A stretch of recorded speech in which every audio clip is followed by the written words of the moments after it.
Hello guys. आज हम जो प्रीवियस ईयर एस्टेट 2022 में पेपर हुआ था उसका जो सीडीपी का सॉल्यूशन देखने जा रहे हैं। तो हमारा पहला क्वेश्चन है, निम्नलिखित में से कौन सा घटक गिलफोर्ड की बुद्धि संरचना मॉडल का अंश नहीं है? तो इसका आंसर रहेगा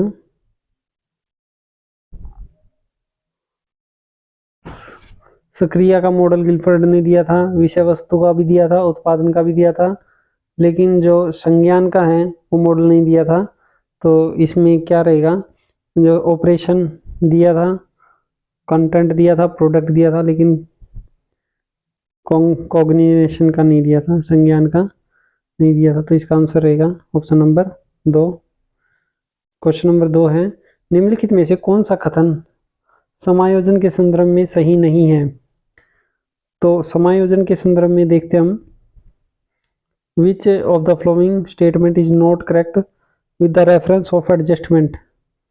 यह असंतुलन उत्पन्न करता है, तो ऐसा तो कुछ है होता नहीं, संतुलन बनाता है समायोजन। तो यह परिस्थिति की मांगों को अनुरूप जीवन के तरीकों को बदलने के लिए प्रेरित करता है। स्थिति के अनुसार हमें बदलना भी पड़ सकता है, लेकिन वातावरण की स्थितियों में वांछनीय परिवर्तन लाने की क्षमता रखता है। वातावरण के अकॉर्डिंग हमें अपने आप में परिवर्तन करना पड़ता है। समायोजन के अभाव में व्यक्ति तनाव और चिंता से घिरा रहता है। तो इसका ऑप्शन नंबर 1 सही रहेगा हमारा। नेक्स्ट क्वेश्चन, निम्नलिखित वैज्ञानिकों में से कौन सा गेस्टाल्टवाद से नहीं था? ये तो सिंपल सा क्वेश्चन है। कोलर, कोफ्ता और वर्धमान, ये तीनों साइंटिस्ट गेस्टाल्टवादी थे। जो कैशमर है, इन्होंने पर्सनैलिटी का मॉडल दिया था। तो इसका ऑप्शन नंबर रहेगा 3। क्वेश्चन नंबर 4 की तरफ बढ़ रहे हैं हम। निम्नलिखित में से कौन सा मिलान सही नहीं है? एरिक्सन के मनोवैज्ञानिक अवस्थाओं में सामाजिक विकास का क्रम अवस्थाएं बतानी है हमें। पहल बनाम अपराध किससे रिलेटेड था? तीसरी अवस्था का बोध, ये तीसरी अवस्था ही थी। क्वेश्चन नंबर पहचान बनाम भूमिका, ये 5वीं थी। अध्यायवास बनाम चौथी अवस्था थी ये अध्यायवास बनाम हीनता। इसका सही आंसर रहेगा स्वायत्ता बनाम पहली अवस्था लज्जा और शंका। तो इसमें जो ऑटोनॉमी वाला जो था ये स्टेज 1 में नहीं था। तो इसका आंसर हमारा क्या रहेगा? Option number 3। नेक्स्ट क्वेश्चन हमारा, मीनल बुद्धि में औसत सृजनात्मकता में निम्न एवं समायोजन में उच्च स्तरीय है। यह उदाहरण है अंतर्वैयक्तिक इंट्रोवर्ट, इंटर इंडिविजुअल डिफरेंस, अच्छा अंतर्वैयक्तिक भिन्नताओं का, इंट्रा इंडिविजुअल डिफरेंस का, अवलोकनीय भिन्नताओं का, ऑब्जर्वेशन डिफरेंसेस का, और अपेक्षित भिन्नताओं का, एक्सपेक्टेड डिफरेंसेस का। तो इसका सही आंसर हमारा रहेगा ऑप्शन नंबर 2, अंतर्वैयक्तिक विभिन्नताओं का। इंग्लिश में देखेंगे इंट्रा इंडिविजुअल डिफरेंसेस का। क्वेश्चन नंबर 6 पे आते हैं, वह मनोरचना क्या कहलाती है जिसे के द्वारा बालक अपने स्वयं की अहम को किसी अन्य व्यक्ति के अनुरूप परिवर्तित करने का प्रयास करता है? तो ऐसी सिचुएशन क्या कहलाती है? अपने आप को दूसरे के से आइडेंटिफाई करता है बच्चा। तो ये ऑप्शन नंबर 1 ही है, आइडेंटिफिकेशन। अच्छा, दूसरा युक्तिकरण, रैशनलाइजेशन, मर्गान्तरीकरण, सब्लिमेशन, और प्रेक्षण प्रोजेक्शन। जब कोई भी व्यक्ति अपने आप को दूसरे से कंपैरिजन करना शुरू कर देता है तो वो आइडेंटिफिकेशन कहलाती है। तो इसका ऑप्शन नंबर 1 सही रहेगा। क्वेश्चन नंबर 7 पे आ जाते हैं, अभिप्रेरणा के आवश्यक अनुक्रम सिद्धांत का प्रतिपादन किसने किया? वो proposed the needs of hierarchy theory of motivation. तो इसका आंसर रहेगा हमारा हल, मोशले, एरिक एटकिंस, थॉमसन। तो इसका सही आंसर मोशले है। ये तो थ्योरी है बच्चों, याद ही रखनी पड़ेगी। अच्छा, उसे नेक्स्ट क्वेश्चन हमारा,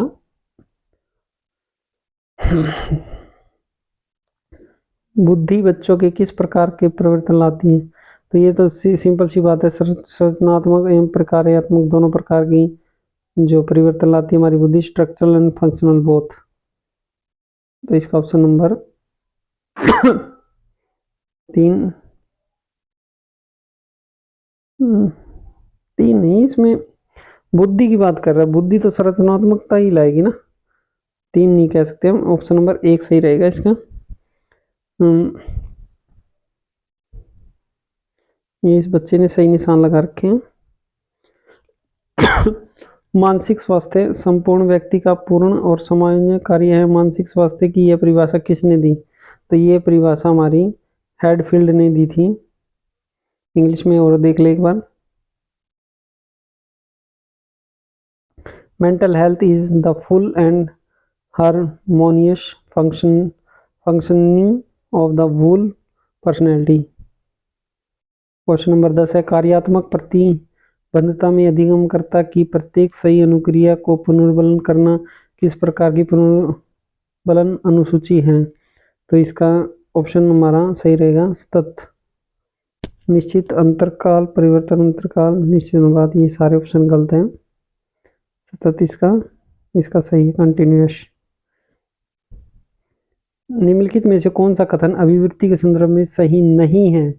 नहीं पूछ रहा वो, तो इसमें हम अभिवृत्ति, अभिप्रेरणा और परिवर्तन विशेष पाई जाती है, नहीं, ये बिल्कुल ठीक है। अभिवृत्ति पूर्णतः सकारात्मकता से पूर्णतः नकारात्मकता की हो सकती है, ये भी सही है। अभिवृत्ति में व्यक्ति वस्तु संबंध पाया जाता है, हाँ जी, ये भी पाया जाता है। अभिवृत्ति जन्मजात एवं अर्जित दोनों होती है, नहीं, अभिवृत्ति जो होती है अर्जित होती है। तो इसका ऑप्शन नंबर 4 सही रहेगा। नेक्स्ट है, केटल का सांस्कृतिक मुक्ति बुद्धि परीक्षण एक प्रकार का है। किस प्रकार का बुद्धि परीक्षण है ये? तो ये हमारा बुद्धि परीक्षण है अशाब्दिक, नॉन वर्बल। ये कैसा है? Non verbal. अच्छा, नेक्स्ट क्वेश्चन हमारा, निम्नलिखित में से कौन सा तत्व स्किनर के कार्यात्मक प्रतिबद्धता सिद्धांत से संबंधित है? तो इसका डिस्क्रिमिनेशन, ठीक है, विभेदन, इसका आंसर क्या रहेगा? विभेदन। क्वेश्चन नंबर 14 पे आते हैं हम। ब्रूनर ने बालकों के संज्ञानात्मक विकास हेतु किस प्रकार के पाठ्यक्रम के अनुगम का सुझाव दिया है? तो ब्रूनर ने अपना सर्पिलाकार यानी कि स्पाइरल करिकुलम दिया था ब्रूनर का, ये तो फेमस है। ऑप्शन नंबर 3 इसका सही रहेगा।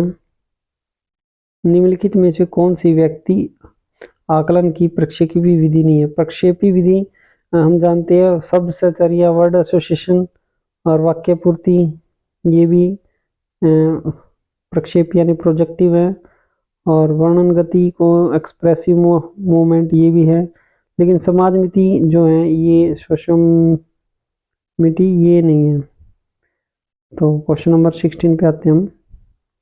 पियाजे के संज्ञानात्मक विकास सिद्धांत के अनुसार किस विकासात्मक अवस्था में पलटाव की क्षमता विकसित होती है? तो ये तो सभी को पता है, मोर्स क्रियात्मक अवस्था जो होती है इसकी कॉन्क्रीट ऑपरेशनल, इसमें होता है। निम्नलिखित में सही युग्म मिलाने, हमें सही युग्म नहीं है ये पूछ रहे हैं। पियाजे ने दिया था संज्ञानात्मक, ये तो पता ही है। बंडूरा का सामाजिक का सिद्धांत था, एरिक्सन की मनोसामाजिक विकास सिद्धांत था, वाइगोत्स्की ने नैतिक विकास का सिद्धांत नहीं दिया था। इन्होंने ये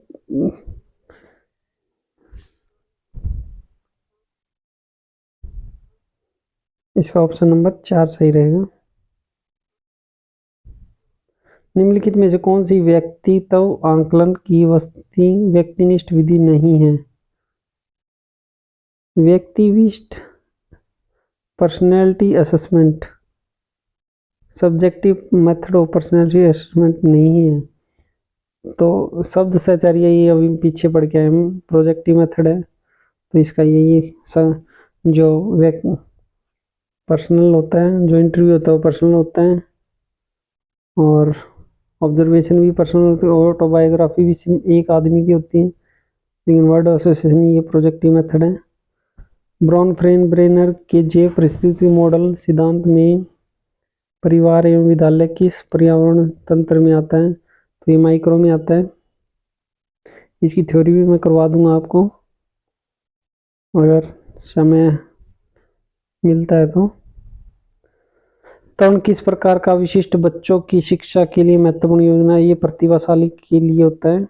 तो इसका ऑप्शन नंबर 1 सही रहेगा। निम्नलिखित में से कौन सा एक बड़ा अभिप्रेरक नहीं है? बाहर से हमें अभिप्रेरणा नहीं देता, जो इंटरनल देता है हमें। ट्रॉफी हमें बाहर से मिलती है, वेतन के लिए नौकरी करते हैं वो भी बाहर से अभिप्रेरणा मिलती है, एक खरीदने पर एक मुफ्त पाना ये भी बाहर से है। लेकिन आत्म संतुष्टि जो होता है वो इंटरनल होती है हमारी, तो ये बाह्य अभिप्रेरक नहीं है।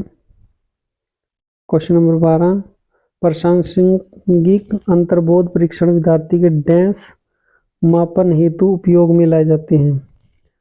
तो इसका आंसर ठीक रहेगा व्यक्तित्व, पर्सनैलिटी मापते हैं हम इसके द्वारा।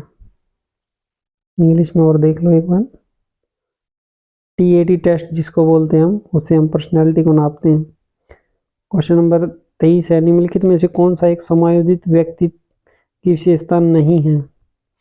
मतलब समायोजन एक किस्म से हम यूँ समझ सकते हैं, किसी भी विपरीत परिस्थिति में अपने आप को हम एडजस्ट करते हैं, उसको हम समायोजन कहते हैं। इस तरह से हम समझ सकते हैं। तो ऑप्शन को पढ़ के देखते हैं हम। अपनी क्षमताओं में सीमाओं के बारे में जागरूकता, बिल्कुल। स्वयं एवं दूसरों का सम्मान करता है समायोजित व्यक्ति, बिल्कुल। संतुलित आकांक्षाएं होती है उसकी, ठीक है। व्यवहार में अनम्यता नहीं, उसके व्यवहार बहुत ही अच्छा रहता है। रिजिडिटी नहीं होती उसके व्यवहार में, फ्लेक्सिबल होता है। तो इसका ऑप्शन नंबर 4 रहेगा सही आंसर।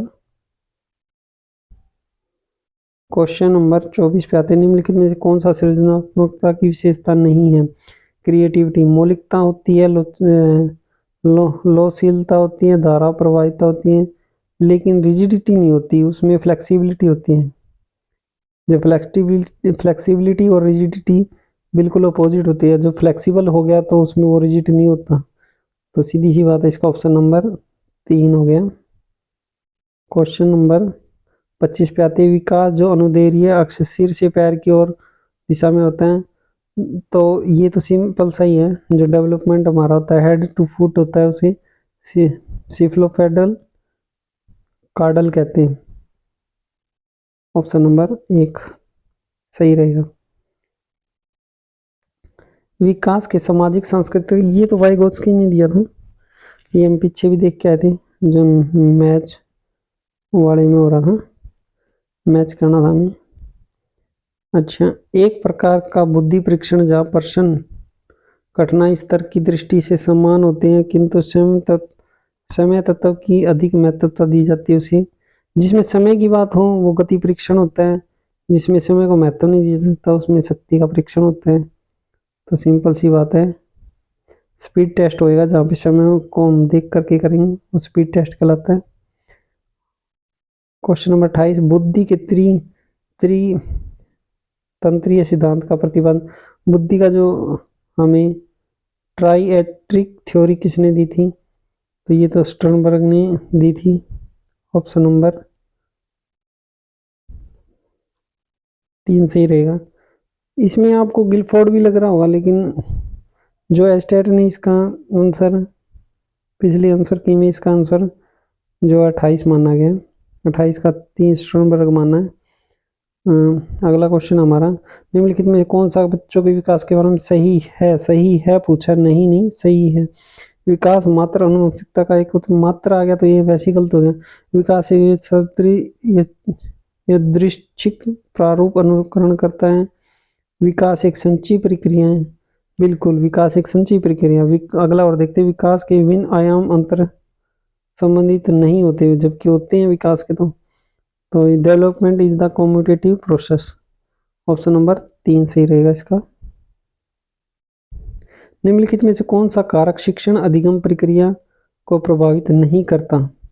शिक्षण का शिक्षण कौशल करता है, बिल्कुल। शिक्षक का जो शिक्षण कौशल होता है प्रभावित करता है। शिक्षक का मानसिक स्वास्थ्य भी अच्छा होना चाहिए, शिक्षक का विषय ज्ञान भी अच्छा होना चाहिए। शिक्षक का शारीरिक रूप से कोई महत्व नहीं रखता कि उसका शक्ल कैसी है, उसकी फिजिकली वो ठीक है या नहीं है। तो इसका आंसर नंबर 4 सही रहेगा। तो ये हमारा सीडीपी का सेशन पूरा होता है। अगर ऐसी और वीडियो चाहिए तो हमारे चैनल को लाइक सब्सक्राइब करें ताकि मैं और वीडियो आपके लिए लेके आ सकूँ। धन्यवाद।